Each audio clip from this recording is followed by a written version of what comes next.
We've all read the memo. And now we can have a really elevated discussion. And this is so much better from having a slideshow presentation, a PowerPoint presentation of some kind, where that has so many difficulties. But one of the problems is PowerPoint is really designed to persuade. It's kind of a sales tool. And internally, the last thing you want to do is sell. You're truth seeking. You're trying to find truth. And the other problem with PowerPoint is it's easy for the author and hard for the audience. Mm-hmm. And a memo is the opposite. It's hard to write a 6-page memo. A good 6-page memo might take 2 weeks to write. Mm-hmm. You have to write it, you have to rewrite it, you have to edit it, you have to talk to people about it. They have to poke holes in it for you. You write it again. It may take 2 weeks. So the author, it's really a very difficult job. But for the audience, it's much better.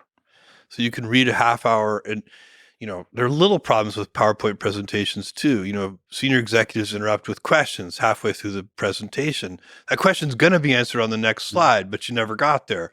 Whereas if you read the whole memo in advance, I often write lots of questions that I have in the margins of these memos.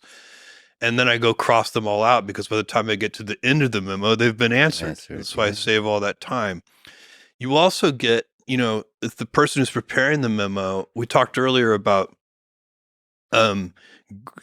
groupthink and, the fact that I go last in meetings and that you don't want, your ideas to kind of pollute the meeting prematurely.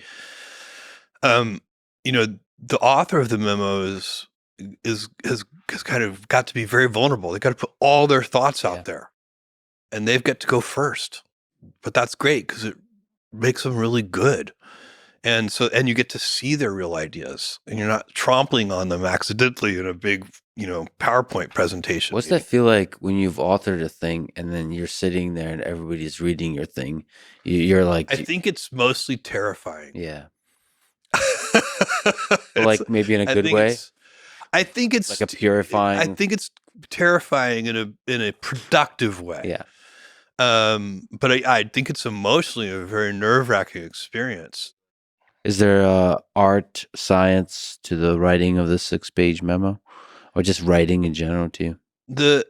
It's really got to be a real memo. So it means, paragraphs have topic sentences, it's verbs and nouns. That's the other problem with PowerPoint presentations. They're often just bullet points. Mm-hmm. And you can hide a lot of sloppy thinking behind bullet points. When you have to write in complete sentences with narrative structure, it's really hard to hide sloppy thinking. So it forces the author to be at their best. And so they're getting somebody's really their best thinking. And then you don't have to spend a lot of time trying to tease that thinking out of the person. You've got it from the very beginning. So it really saves you time in the long run.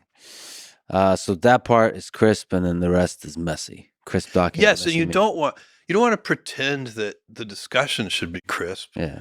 There's, most meetings you're trying to solve a really hard problem.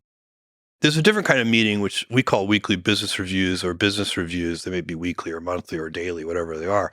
But these business review meetings, that's usually for incremental improvement. And you're looking at a series of metrics. Every time it's the same metrics. Those meetings can be very efficient.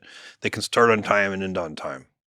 So we're about to run out of time, which is a good time to ask about the 10,000-year clock.